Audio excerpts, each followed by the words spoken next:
Bovine spongiform encephalopathy, সংক্ষেপে BAC, সাধারণভাবে পরিচিত ম্যাড কাউ ডিজিজ নামে। এটি গবাদি পশুদের মস্তিষ্কে সংক্রামক ও ধ্বংসাত্মক প্রভাব ফেলে এমন এক ধরনের প্রাণঘাতী রোগ। ১৯৮০-এর দশকে যুক্তরাজ্যে প্রথম শনাক্ত হওয়ার পর থেকে এই রোগটি বিশ্বব্যাপী উদ্বেগের কারণ হয়ে দাঁড়িয়েছে। বিএসির মূল কারণ হল এক অস্বাভাবিক প্রোটিন, যাকে বলা হয় প্রিয়ন। এই প্রিয়ন স্বাভাবিক প্রোটিনের গঠন পরিবর্তন করে, ফলে মস্তিষ্কের কোষ ধীরে ধীরে ক্ষতিগ্রস্ত হয় এবং স্পঞ্জের মতো ছিদ্রযুক্ত বা গর্তযুক্ত হয়ে পড়ে। এই রোগের নামের স্পঞ্জিফর্ম অংশটি এখান থেকেই এসেছে। বিএসিতে আক্রান্ত গরুরা প্রথমে স্বাভাবিক আচরণ করলেও ধীরে ধীরে তাদের আচরণে অস্বাভাবিকতা দেখা যায়।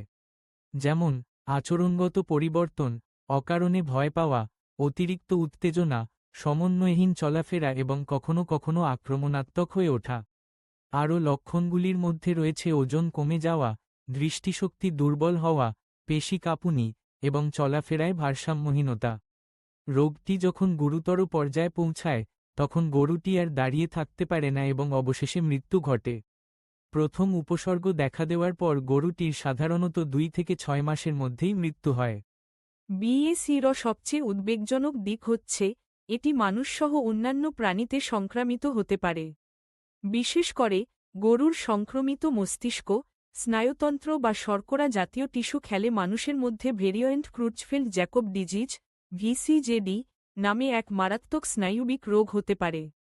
এই রোগে মানুষের মস্তিষ্ক স্পঞ্জের মতো গর্তযুক্ত হয়ে যায়, ফলে স্মৃতি, চিন্তা ভাবনা এবং চলাফেরার ক্ষমতা ধীরে ধীরে নষ্ট হয়ে যায়। ভিসিজেডি রোগীরাও কিছু মাসের মধ্যেই মৃত্যুর মুখে পড়েন। ১৯৯৬ সালে যুক্তরাজ্যে প্রথমবারের মতো মানুষের মধ্যে ভিসিজেডি শনাক্ত হয়েছিল, যা বিশ্বব্যাপী ব্যাপক আতঙ্ক সৃষ্টি করে।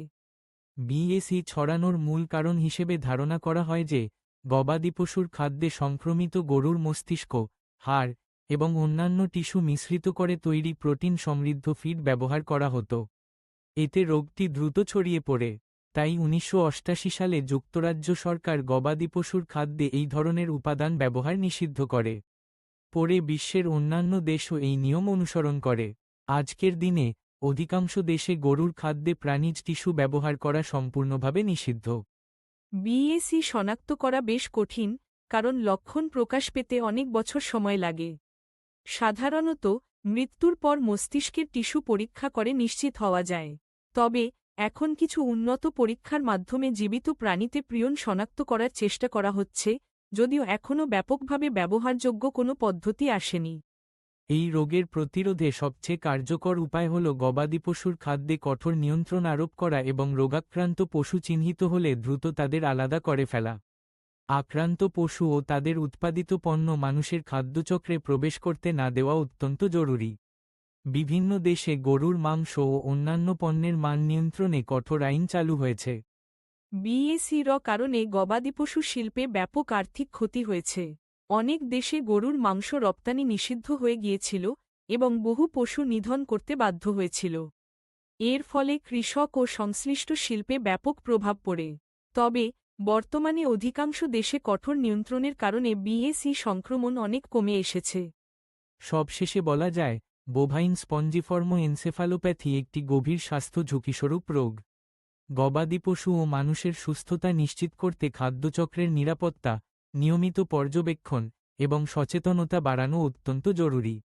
এই রোগ সম্পর্কে আরও গবেষণা ও তথ্য প্রচার আমাদের ভবিষ্যৎকে নিরাপদ রাখতে বিশেষ সহায়ক হবে।